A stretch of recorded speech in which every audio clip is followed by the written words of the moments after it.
Hoy vamos a hablar de algo que a mí me pareció que era muy necesario hacerlo. De la ciudad de corrupción a la ciudad de redención. Vamos a imaginar a un caballero, yo lo voy a llamar Esteban. Hay que darle un nombre, ustedes pueden cambiar si quieren. Un hombre que desea encontrar algo mejor que la ciudad de corrupción. Bueno, ¿cuál es esa ciudad de corrupción? Era muy grande esa corrupción, llegó a ser, lo es hoy en día. Y se trata de nada menos que el hombre cuando llegó comenzó a caminar y a buscar. Y yo uso terminología un poco no muy literal en esta oportunidad. Y vamos a imaginar a veces un poquito, no mucho, pero algo para poder ilustrar mejor el cuadro. Todos nosotros, o la mayoría, habremos pasado por esa experiencia en una u otra forma. Yo recuerdo a mis padres, por ejemplo, cómo ellos llegaron a conocer al Señor por Salvador. No es nada fácil para personas como ellos ya tenían. Mi papá creo que está a los 40 años o algo por el estilo. Ya esa edad no es de todo fácil. Pero bueno, el hombre, Esteban, va camino al norte. Usé norte porque el norte apunta hacia arriba. Él estaba buscando esa ciudad de redención para librarse de la corrupción. Bueno, luego llegó un día a un lugar y dijo, ¿qué es esto? ¿De veras será que esta es la ciudad? Y averiguó y le dijeron los habitantes allí que era una ciudad que contaba, según decían, con 20 millones de habitantes.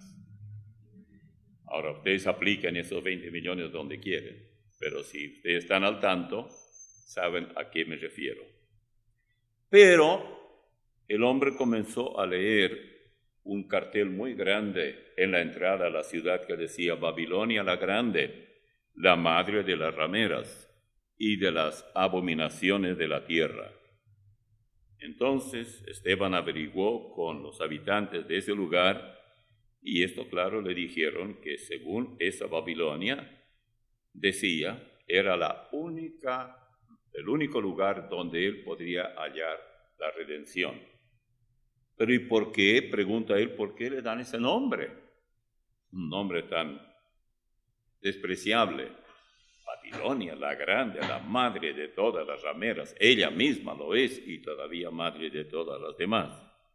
Bueno, en adelante Esteban comenzó a recorrer esta extraña ciudad y cargada de crucifijos, muchos ídolos por todas partes de la misma ciudad y muchos religiosos vestidos de manera especial, tanto varones como mujeres, con una vestimenta que indicaba algún tipo de religión. Bueno, lo que sí le sorprendió mucho son los nombres de algunas calles que él pudo recorrer. Por ejemplo, doctrinas de demonios, que aparece en 1 Timoteo capítulo 4, los primeros versículos. Transubstanciación, que es una herejía. Madre de Dios, ya ustedes saben a quién se refiere. Infalibilidad del Santo Padre. Luego, pecados tanto mortales como veniales. Todo esto eran parte de las calles de la ciudad. Más adelante encontró otra calle llamada Santo Patrono y Esteban se encontró con un gran parque o plaza, si se quiere, que se llamaba San Pedro. Lo que más le sorprendió a Esteban fue lo de doctrina de demonios, y con el pretexto de pureza en su condición, digamos, sexual.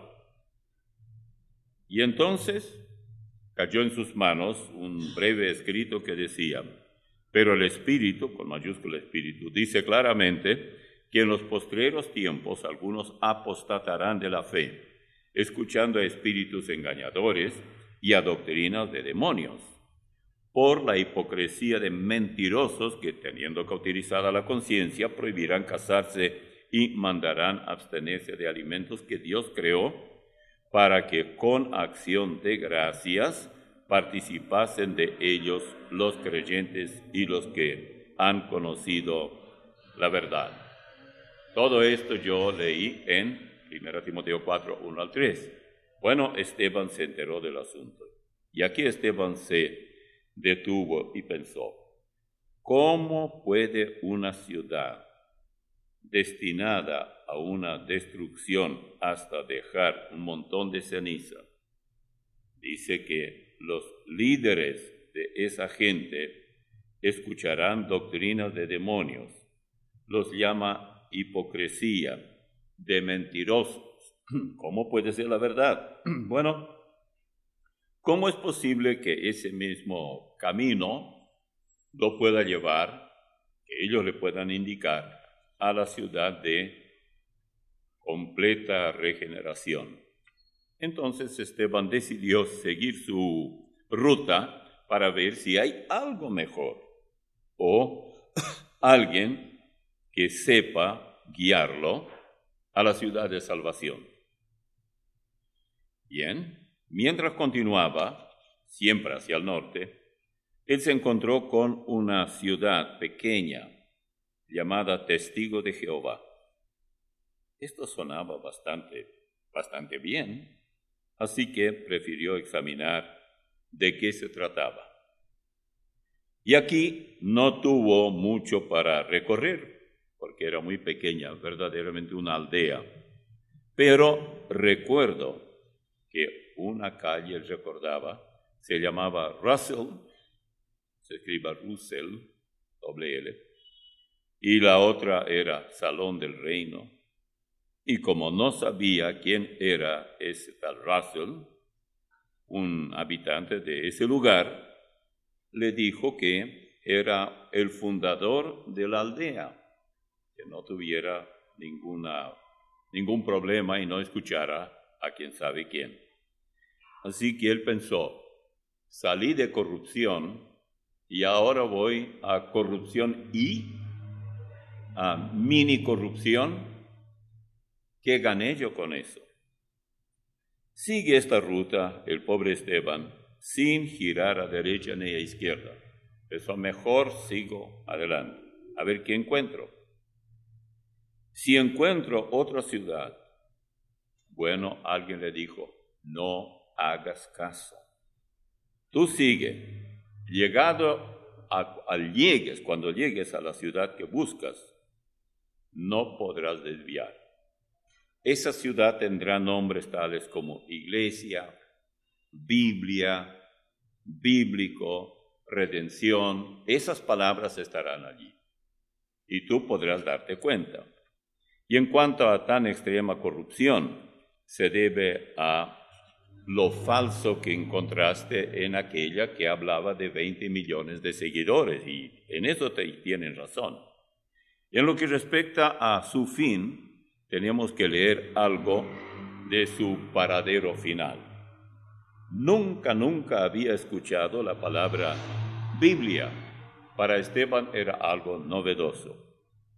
O bíblico, o bíblica, cualquier derivado. Pero tenía una gran curiosidad, ya que estaba hastiado de tanta corrupción en la ciudad. Corrupción. Entró, bueno, dijo él, encontré la hermosa ciudad llamada Bíblica. Eso suena bien. Si el que me guió dijo la verdad, entonces debe ser aquí. Sus calles eran rectas. Los nombres eran muy originales. Por ejemplo, una calle se llamaba Mateo, otra calle se llamaba Marcos, otra calle se llamaba Lucas, y otra calle se llamaba Juan, y una más, Pablo. Nunca había visto algo así. Bueno, me atendieron, dice él, muy bien. Me dijeron que el único trabajo de ellos, de los que estaban allí, es ayudar a que el que, digamos, desea librarse de la ciudad corrupción, no sea engañado.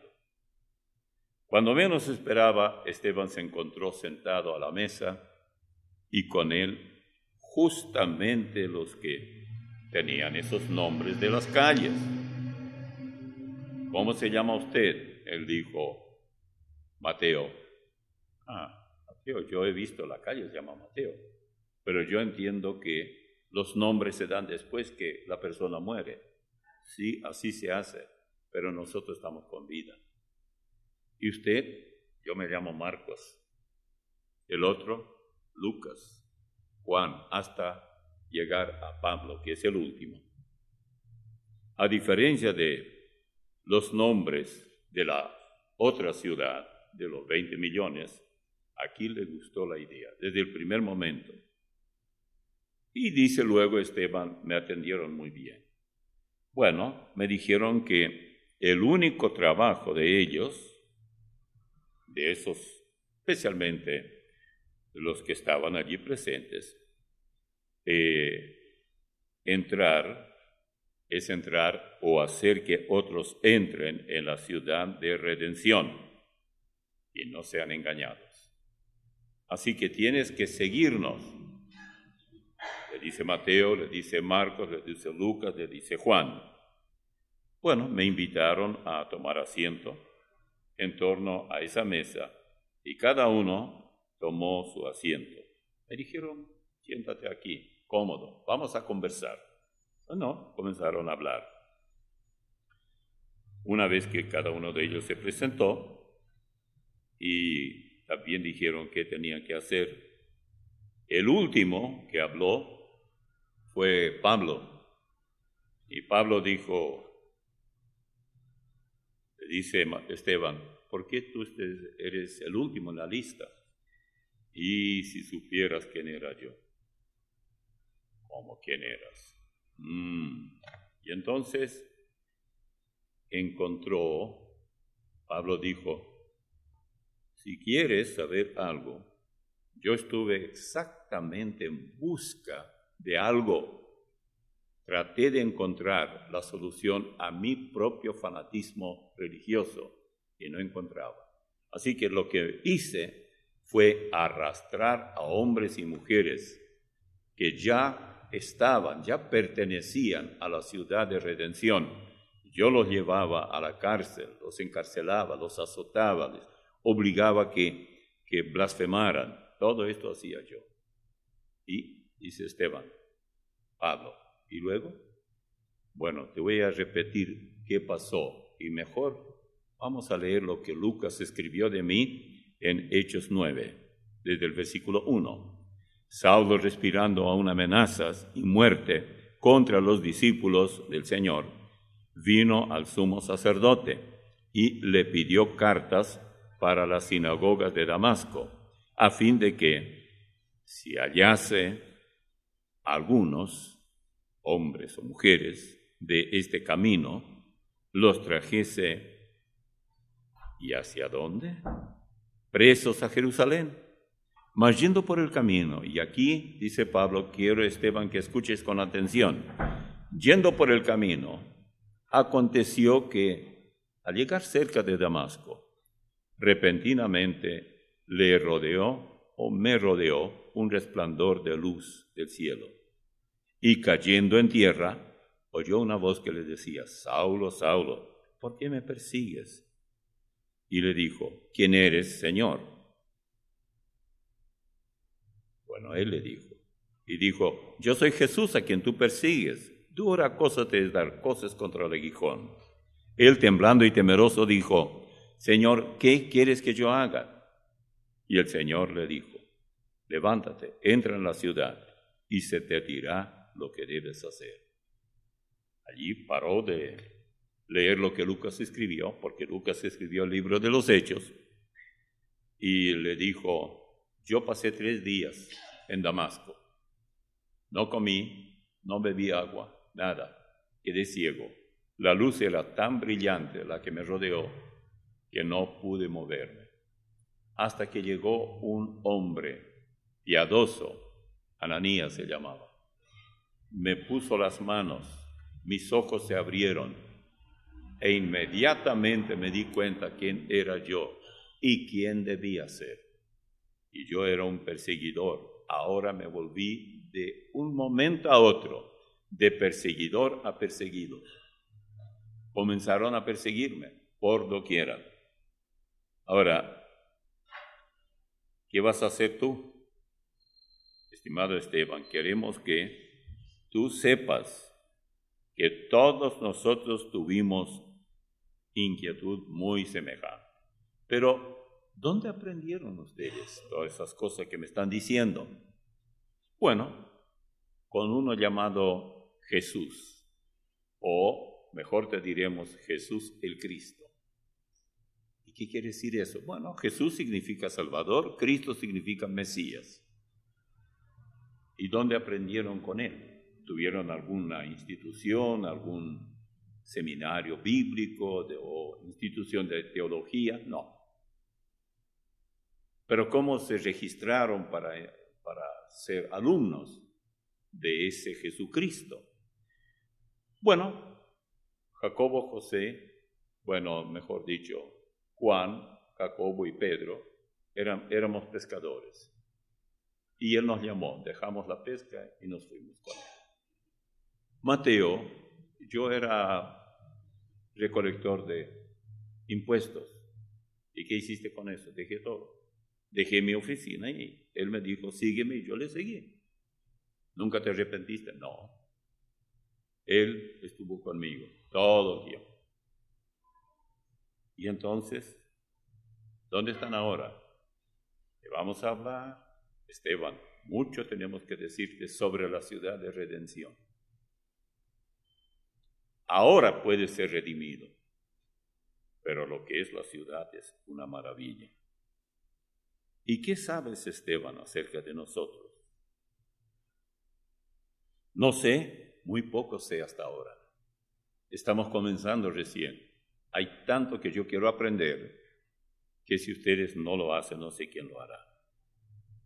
Esteban tiene una serie de interrogantes.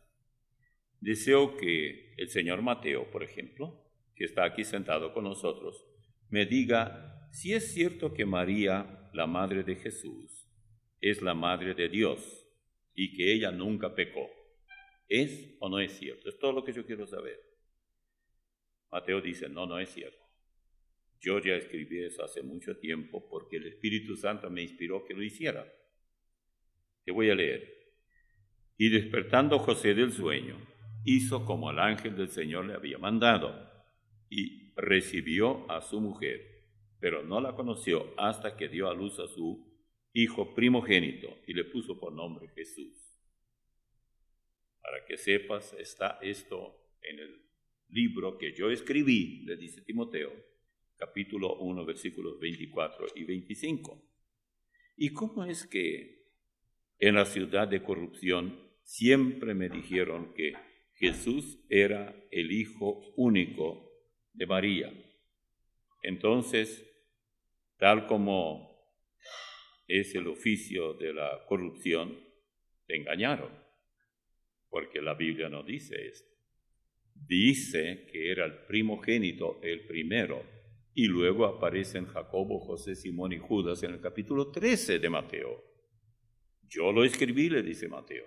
Estamos haciendo que Mateo hable. Luego continuó hablando Mateo. Te puedo dar incluso los nombres de quienes eran los hijos de él. Y ya acabo de decir Jacobo, José, Simón y Judas. Eran hijos de María y de José. El matrimonio de ellos no era una supuesta composición de hombre y mujer que viven juntos. No, él la tomó, la recibió.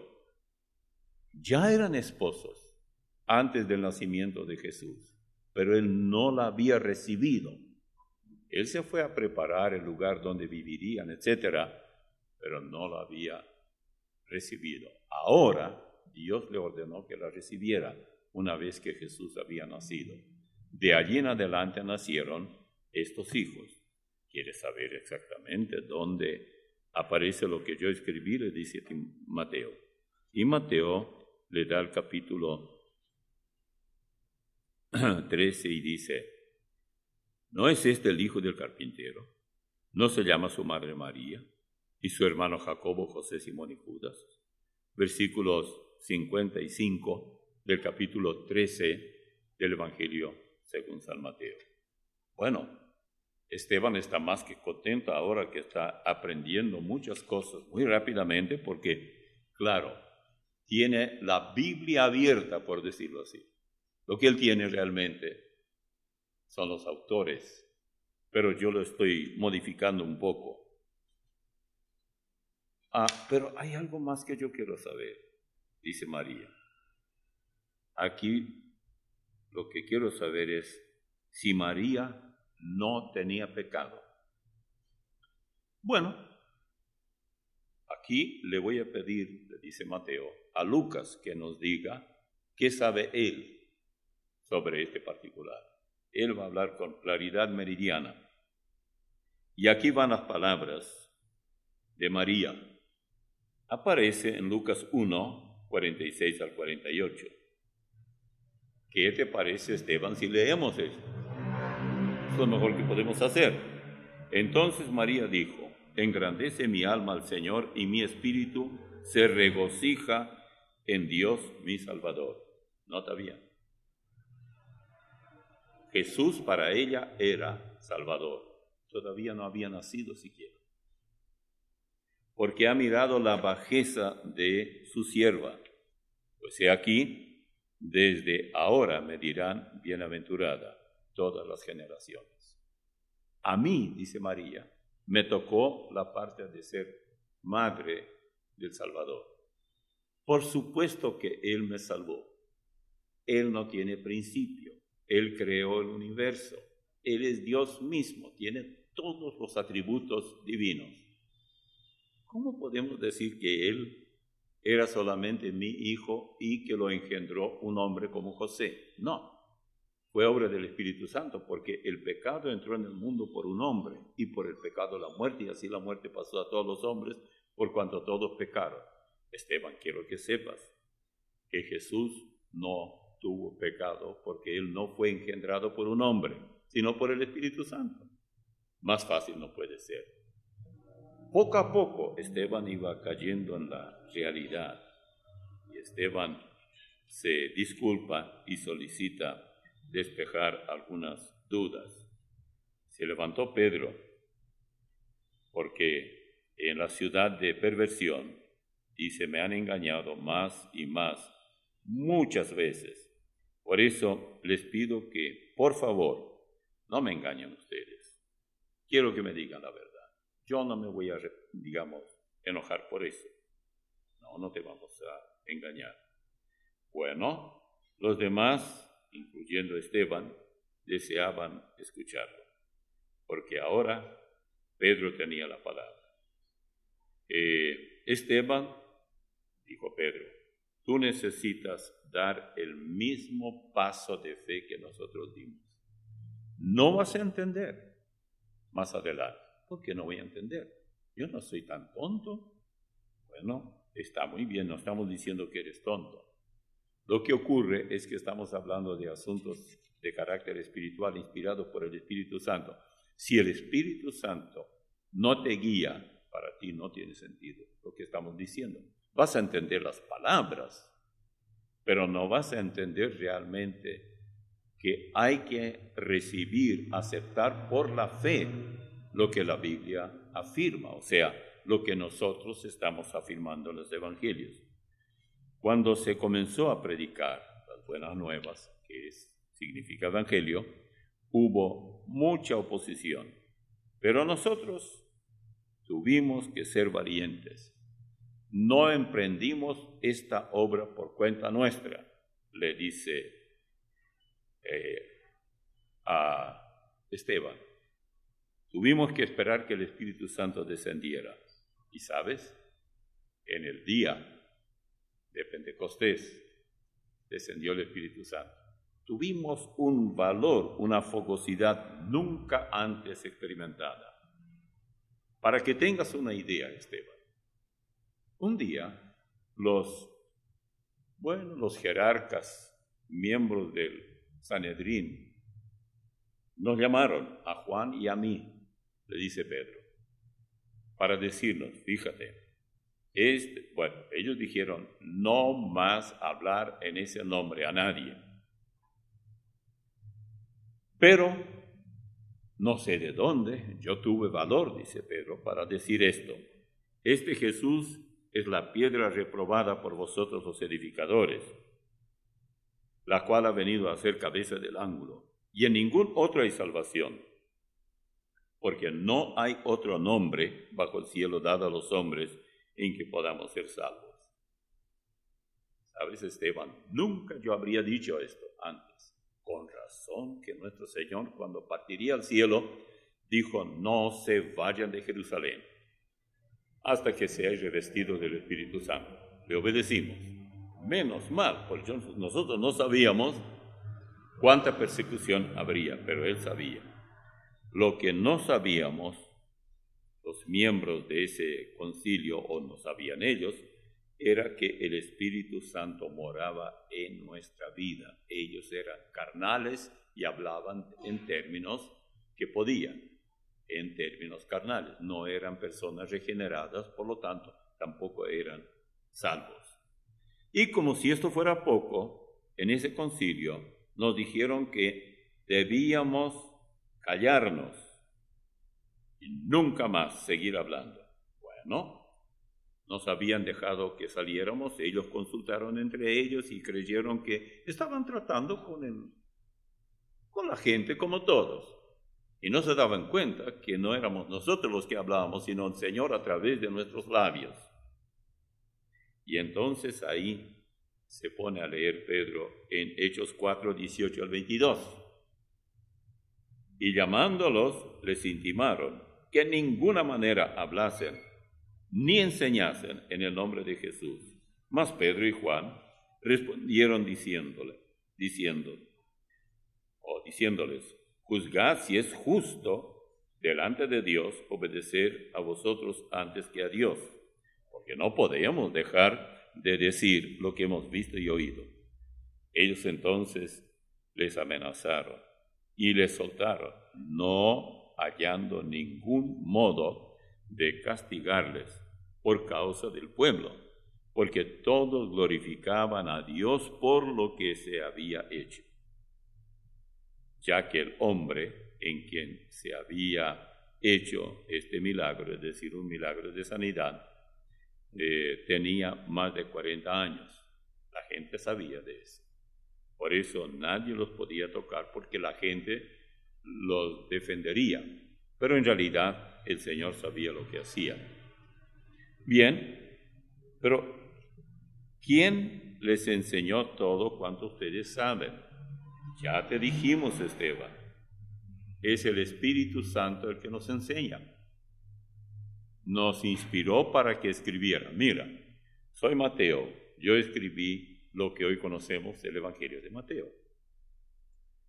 Él es Marcos, él escribió lo que se conoce el Evangelio de Marcos. El otro es Juan, él escribió lo que conocemos el Evangelio según San Juan. Y Lucas escribió 2 libros. Escribió el Evangelio que lleva su nombre y el libro de los Hechos, que es la historia del desarrollo de la iglesia. Pero ¿cómo escribieron ustedes? Bueno, el Espíritu Santo nos recordó, primero nos inspiró, porque no teníamos grabadora para grabar todo lo que el Señor enseñaba. No teníamos manera. Pero el Señor nos había dicho que Él os recordará todas las cosas. Y así fue. Y nosotros solamente escribimos lo que Él nos recordaba. Pero ¿cómo ocurrió eso? Exactamente cómo le recordaba. Venía a nuestra mente. así como una persona se pone a escribir a la máquina o qué, y un determinado tema, y viene a su memoria esto, aquello, lo otro, y comienza a escribir, comienza a componer, con la diferencia que nosotros sabíamos que el Señor nos estaba recordando, porque muchas de esas cosas lo habíamos vivido con Él. Por eso cuando nos recordaba, ya nos era familiar. Entonces, ¿qué es eso? Es la palabra de Dios. Queremos que notes, Esteban, la lista de quienes el mismo Jesús instruyó, escogió, enseñó y los envió. Por ejemplo, y le dieron Mateo 10. Mateo comenzó otra vez a hablar. Los nombres de los 12 apóstoles son estos. Primero, Simón llamado Pedro y Andrés su hermano. Jacobo, hijo de Zebedeo, y Juan su hermano. Felipe, Bartolomé, Tomás, Mateo, el publicano. Jacobo, hijo de Alfeo, Lebeo por sobrenombre Tadeo. Simón, el cananista, y Judas Iscariote, el que también le entregó. Mateo 10, 2 al 4. Eso es lo que tú puedes tener hoy, Esteban, si quieres, porque ya todo se ha escrito. Bueno, nuevamente, Esteban, ¿por cuánto tiempo anduvieron ustedes con Jesús para poder aprender tanto? Y entre 3 a 3 años y medio. ¿Dónde tenían ustedes su centro? En toda la tierra de Israel. Caminábamos todo el tiempo. Tenían dónde dormir, dónde comer y todo. No. Dormíamos en cualquier lugar. Si alguna familia nos recibía, bueno, iríamos allí. Pero si no, nos conformábamos con tener con nosotros nada menos que al Creador del universo, el Creador del hombre y de la mujer, y el Redentor nuestro. Ya nos libramos de la putrefacta situación en la que estuvimos, y no importa que tantos hayan como 20 millones, no importa. No creemos, dijeron ellos, que la mayoría necesariamente tiene siempre la razón. Generalmente no la tiene. Es la minoría la que tiene. El Señor dijo que hay dos. Ilustró el camino ancho por donde van muchos, pero van a la perdición. El paradero final es el infierno.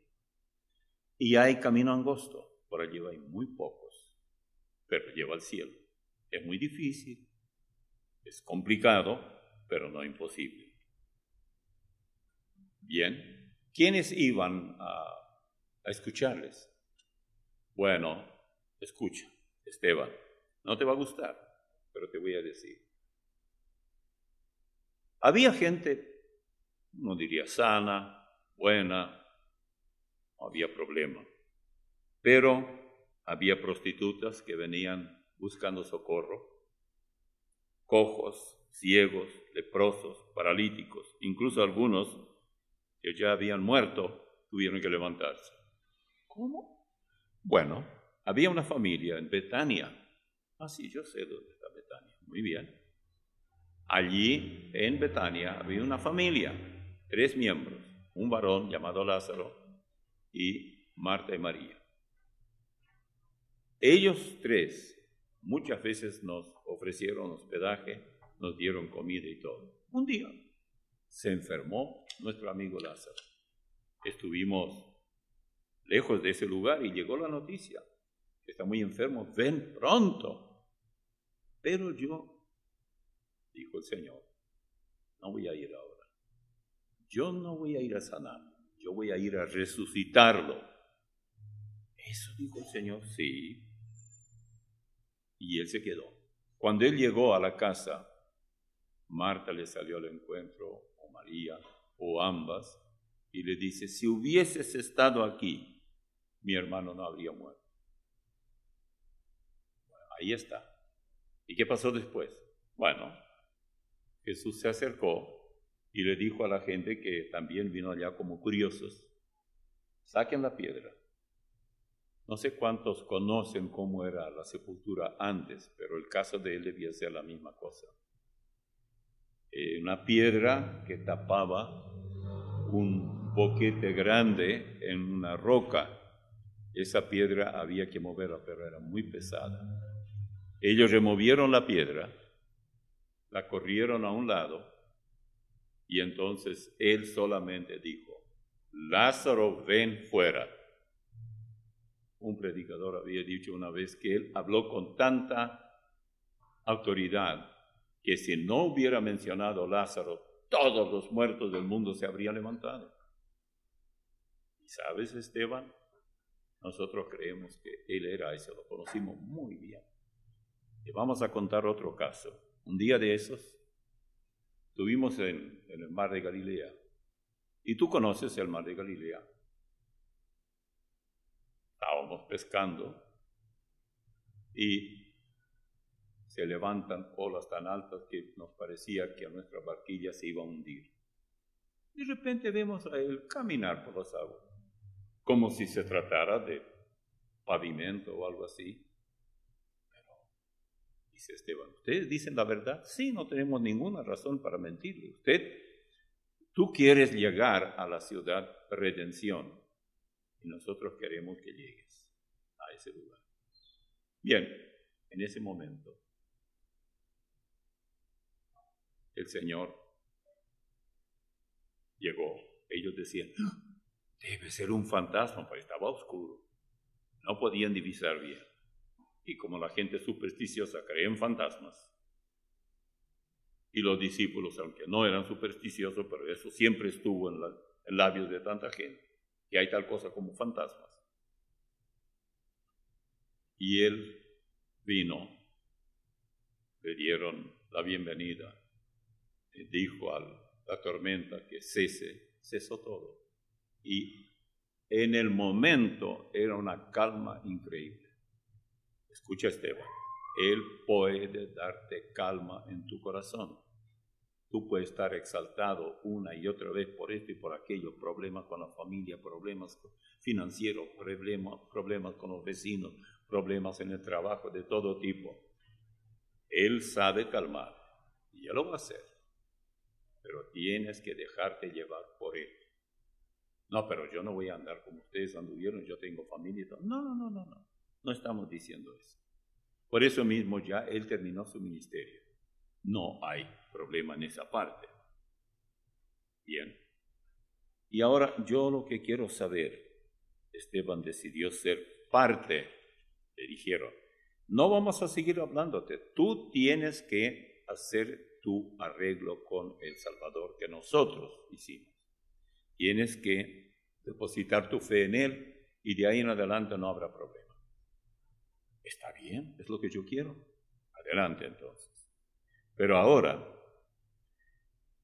bueno, quiero saber más, algunos detalles acerca de, ustedes hablaron de una ciudad y justamente yo estoy buscando, ¿dónde está esa ciudad? ¿Cuánto mide? ¿Cuán lejos está de aquí? ¿Puedo yo llegar allí? ¿Podré yo vivir allí? Entonces ellos comenzaron a hablarle y le dijeron, la ciudad tiene 2.200 kilómetros de largo, 2.200 de ancho y 2.200 de alto. Es una especie de cubo.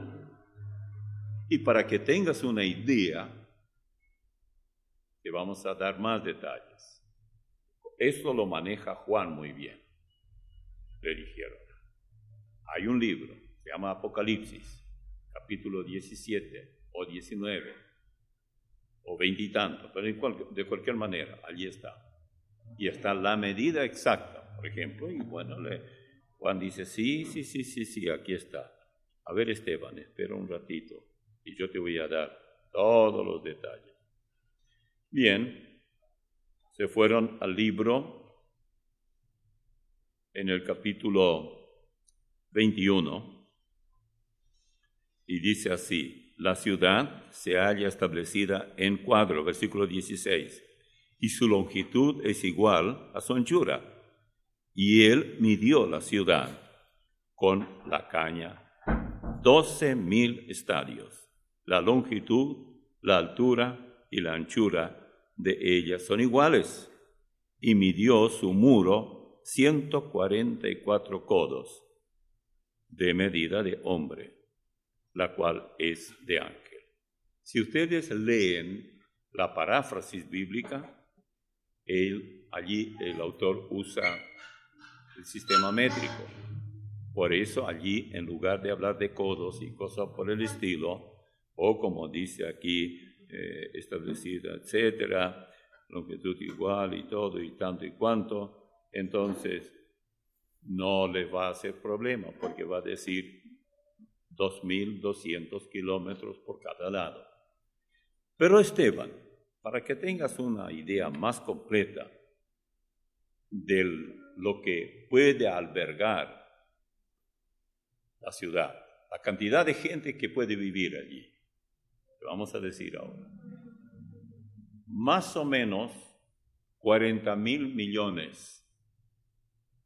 Y para que tengas una idea mejor de la cifra tan elevada, astronómica, actualmente la Tierra está poblada por casi 7,000 millones. ¿Ya tienes una idea? Pero ¿dónde va a estar esa ciudad? Esa es otra pregunta muy buena. Es la Jerusalén celestial, pero cuando hablas de celestial, no pienses en el cielo donde está Dios. La Biblia habla de 3 cielos: la atmósfera, el cielo, la bóveda celeste y el lugar donde mora Dios. Pero esa ciudad está en el primer cielo, o estará. ¿Están seguros? Bueno, es lo que la Biblia enseña. Es decir, es lo que aquel que inspiró su palabra hizo que escribiéramos esto. Y nosotros preferimos escuchar esto y no lo que ocurre en la ciudad, perversión, y lo que allí se enseña. Quedamos con esto. Es el Espíritu Santo que nos hizo entender. Yo quiero saber algo, dice Esteban, sobre el Espíritu Santo. ¿Cómo es ese asunto? ¿Qué hay que hacer para que el Espíritu Santo me ayude a mí también? Bueno, mira, en Efesios 1, 13 y 14, aquí habla Pablo. Pablo dice, yo le escribí a una iglesia en Asia Menor, ahí en Éfeso, y les dije lo que Dios me había revelado. En él, está hablando de Jesús, el Salvador, también vosotros, habiendo oído la palabra de verdad, el evangelio de vuestra salvación, y habiendo creído en él, fuisteis sellados con el Espíritu Santo de la promesa, que es las arras de nuestra herencia, hasta la redención de la posesión adquirida para la alabanza de su gloria. Escucha, Esteban, te voy a hablar en términos más sencillos. Cuando nosotros, porque se usan palabras aquí que ni tú ni nosotros usaríamos, pero así es como fuimos, Pablo dice, fui inspirado, y esa palabra se usaba entonces. ¿Qué es arras? Arras es garantía.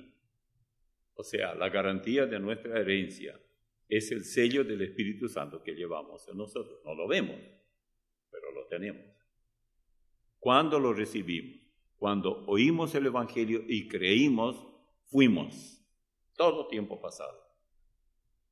Oímos, creímos, fuimos. Oímos el Evangelio. Creímos en Cristo.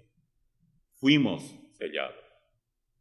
Eso es las arras, la garantía de nuestra herencia eterna. ¿De qué está hablando? De la ciudad celestial, a donde irán a parar todos los redimidos. Yo no sabía esto. Ojalá fuera verdad. ¿Cómo vas a decir eso? Pero quiero decir algo más. Me da vergüenza, pero voy a preguntar de cualquier manera. Yo soy pecador. ¿Cuántos pecados Él me perdona? ¿Quieres saber? De nuevo, dicen los otros, es mejor que hable Pablo. Sí. Yo le escribí a los colosenses, inspirado por el Espíritu Santo, diciéndoles, y a vosotros estando muertos en pecados y en la incircuncisión de vuestra carne, os dio vida juntamente con él, perdonándoos todos los pecados. Nunca escuché eso. No, porque en la ciudad perversión nos enseña esto. ¿Todos qué significa? Pasado, presente y futuro, porque para Dios no hay pasado y futuro. Todo es presente, Él es el yo soy. Tienes que entender, Esteban. Ahora que tú ya tienes el Espíritu Santo, lo que te falta es familiarizarte con la palabra de Dios, es todo. Pero ya no estarás leyendo sin entender o escuchando sin entender, estarás entendiendo y lo que no entendías, sí comenzarás a entenderlo. Bueno, ahora deseo saber más, un poquito más acerca de esa ciudad. Bueno, ahora Juan, ¿por qué no le hablas un poco? Le dicen los demás. Háblale sobre eso que Jesús habló, que iba a la casa del Padre para preparar lugar. Sí. No se turbe vuestro corazón. Creéis en Dios, creed también en mí. Así que Esteban, escúcheme bien. En la casa de mi Padre muchas moradas hay. El universo es increíblemente grande, es infinito. Voy pues a preparar lugar para vosotros. Dentro de lo tan grande, algo solamente para ustedes. Y si me fuere y os preparare lugar, vendré otra vez y os tomaré a mí mismo, para que donde yo estoy, vosotros también estéis. Qué raro. Si Él estaba con ellos. Pero Él nunca dejó de ser Dios. Pero Esteban dice, ¿cómo es eso? Él nunca dejó de ser Dios. Cuando Él dijo, yo estoy, Él estaba llenando el cielo y la tierra en ese momento. Eso está en los versículos 1 al 3 de Juan 14. Y, entonces dice Esteban, eso me parece muy interesante. Entonces, claro, ahora él podía entender mejor la cuestión del tamaño de la ciudad, etc. Cuando el apóstol Pedro, en 2 Pedro, escribe acerca de la cuestión de los incrédulos que comenzaron a decir, no, yo no creo, eso siempre se dijo ya desde mis abuelos, ya hablaban que el Señor va a venir pronto, que el mundo se va a pique, se va a ir y todo eso, y yo no creo eso. Muy bien, dice en 2 Pedro capítulo 3, en el versículo 4, que la gente va a decir, ¿dónde está la promesa de su advenimiento, del regreso del Señor? Porque desde el día en que los padres durmieron, nuestros antepasados, todas las cosas permanecen así como desde el principio de la creación. Pedro contesta en el versículo 5, estos ignoran voluntariamente que en el tiempo antiguo fueron hechos por la palabra de Dios los cielos y también la tierra, que proviene del Padre y proviene del agua, y por el agua subsisten. Por lo cual el mundo de entonces pereció anegado en agua. Pero los cielos y la tierra que existen ahora están reservados por la misma palabra, guardados para el fuego en el día del juicio y de la perdición de los hombres impíos. Amados, no ignoréis esto, que para con el Señor un día es como 1000 años, y 1000 años como un día. Y en el versículo 9, el Señor no retarda su promesa, según algunos la tienen por tardanza, sino que es paciente, no queriendo que ninguno perezca, sino que todos procedan al arrepentimiento. Esto es Él. Así que, Esteban, tú hiciste el mejor negocio de tu vida. Hoy viniste arrepentido a los pies del Salvador. Es el único medio para llegar al cielo. Pero ustedes ya me hablaron bastante del cielo. ¿Cuánto cuesta ir allá? No se venden propiedades allí. Allí no hay mercado de venta de propiedades. Nadie puede entrar allí pagando algo. Tú no puedes pagar eso con buenas obras. con ir siempre a la iglesia, con repartir pan a los hambrientos. Está bien, eso tiene su lugar, pero no es para llegar al cielo. Tú puedes vestir a los que necesitan ropa, tú puedes recoger a los niños abandonados, todas esas cosas si quieres hacerlo. Pero esto, nada ni todo junto te salvará. Tú debes aceptar que no se vende la salvación, se regala. Y el que la regala es el mismo que lo pagó. Esa es la razón. Cuando Jesús crucificado, Esteban, ¿tú escuchaste alguna vez eso? Sí, allá en la ciudad corrupción, hay procesiones, hay campanazos, hay mucho de religión, ¿bien? Pero nunca te dijeron que cuando Jesús, colgado de esa cruz, exclamó, consumado es. ¿Pensaste alguna vez qué consumó Él? Nunca. Él consumó tu salvación, consumó mi salvación. Él consumó nuestra salvación. No queda nada que pagar. Así que tú no puedes de ninguna manera hacer algo para lograr esto. Yo quiero saber una cosa más. ¿Cómo y cuándo iremos para allá? Pues yo ya quiero ir. Si es así, no hay que pagar, ¿qué problema hay? Cuando una persona se muda de una ciudad, incluso de un país, primero averigua cómo es ese lugar. Bueno, a ver, yo quiero ir a vivir, póngale, quiero ir a Australia, pero no tengo la menor idea qué es Australia. Busco a alguien que me diga, bueno, ¿cuánto cuestan esto y esto y esto allá? ¿Cómo es el clima? Y habla. Bueno, porque de nada vale ir a un lugar donde uno al día siguiente quiere regresar pues ya no aguanta más. Entonces tienen que saber. Tienen que llevar dinero, tienen que hacer, muchos trámites.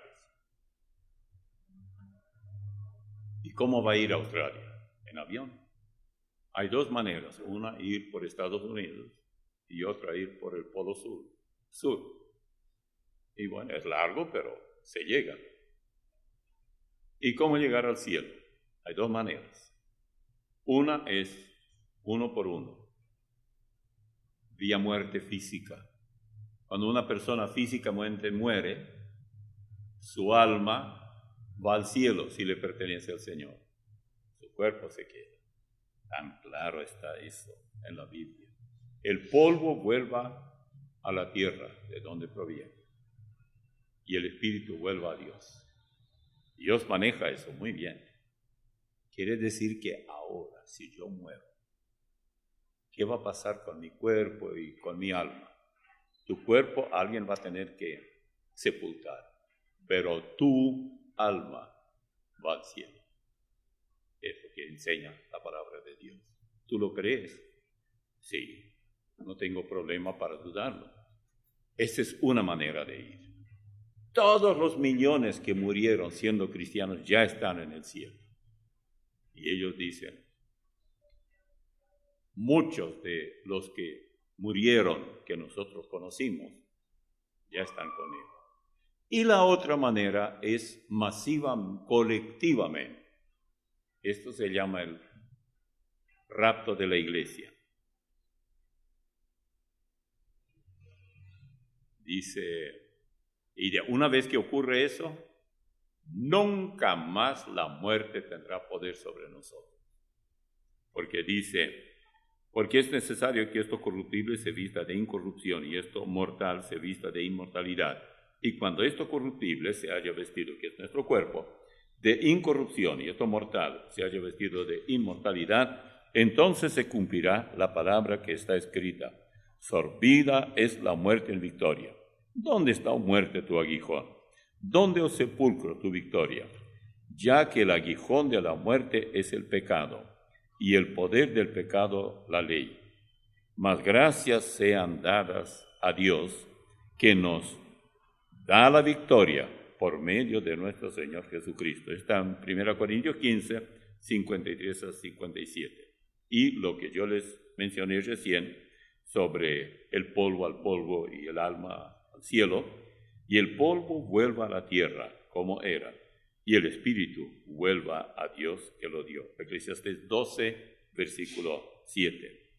Ahora, ¿puede describirme un poco más acerca de cómo irán masivamente los hombres? No, Esteban, mejor, ya hemos hablado mucho tiempo, así que vamos a tener que terminar nuestra conversación.